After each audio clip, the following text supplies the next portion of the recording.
folks, welcome to the rigging room. I'm Chris at Palmetto State Armory in Mount Pleasant, and I'm here to talk to you a little bit about the setups that we're going to be using to go out and fish some of the falling tide on the Wando River.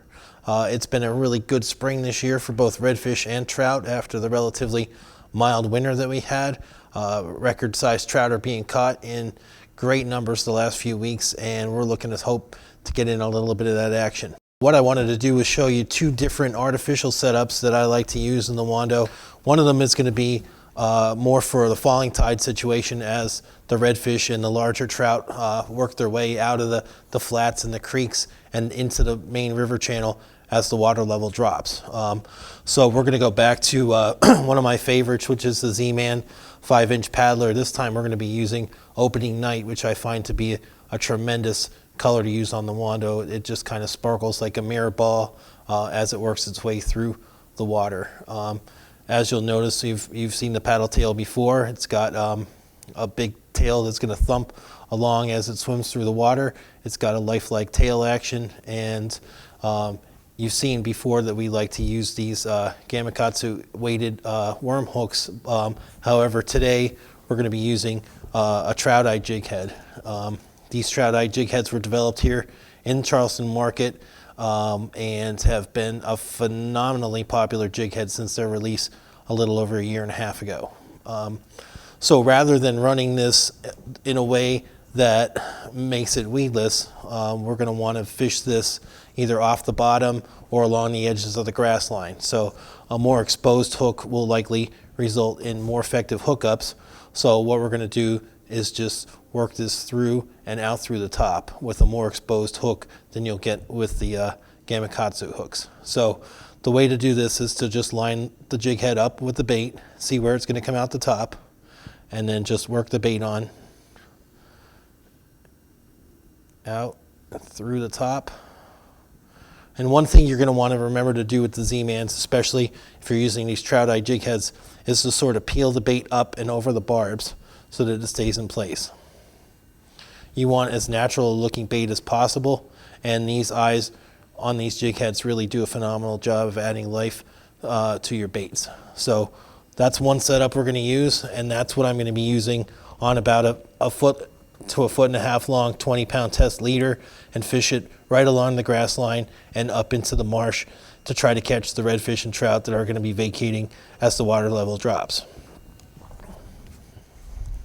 The other setup that we're going to be using is going to be these Z-Man streaks. There's 3.5-inch, 3.75-inch baits, so they're really small baits. These have been a really good producer at low tide, especially bottom fishing. For the jig heads we're going to use these finesse shrooms. They're 1/6 of an ounce, but the way that they're configured makes them ideal for the type of fishing we're going to be doing. So similar to the other Z-Man baits, we're basically going to run the hook through and out through the top. They have a nice little barb there that's going to keep the bait fast on the hook. And I'm going to rig one of these up and show you how I typically retrieve it and have had tremendous success with it. So again, you're going to push the bait down onto the shaft of the hook a little bit just until you engage that barb, so that when you pull back, the bait doesn't really have any give to it. What's nice about these jig heads is that most of the mass and weight of the jig head is contained on the head itself. So as you fish this on the bottom of the river, it's going to stand more or less upright because Z-Man is extremely buoyant. So it will basically look like a small bait fish sort of feeding in almost a vertical position on the bottom. The way I'll usually fish this is with slow movements along the bottom with the current. So if you have an outgoing tide, I'm fishing this in line with the current and just kind of hopping it 3 to 4 inches at a time and letting the tail action and the current do most of the work for me. And typically if you get a trout bite on this, what's going to happen is the trout's going to come in and use those 2 canine teeth it has and give this a shot to injure it or kill it, in its mind anyway, and then come back around and inhale the entire bait. So my experience with these is I'm looking for 4 to 7 feet of water, typically a hard bottom or near a drop off, fishing them vertically right along the bottom. Like I want this bait to be in contact with the bottom other than when I'm skipping it along. And you will feel the trout come in and whack it like that and come around and inhale it, and your hook is pretty much set.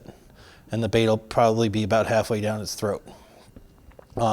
So let's go out, try these two setups and see how successful we are. I'm looking forward to a good afternoon falling tide, and hopefully we can pull some fish out of the grass and then some out of the main river channel once the tide's down.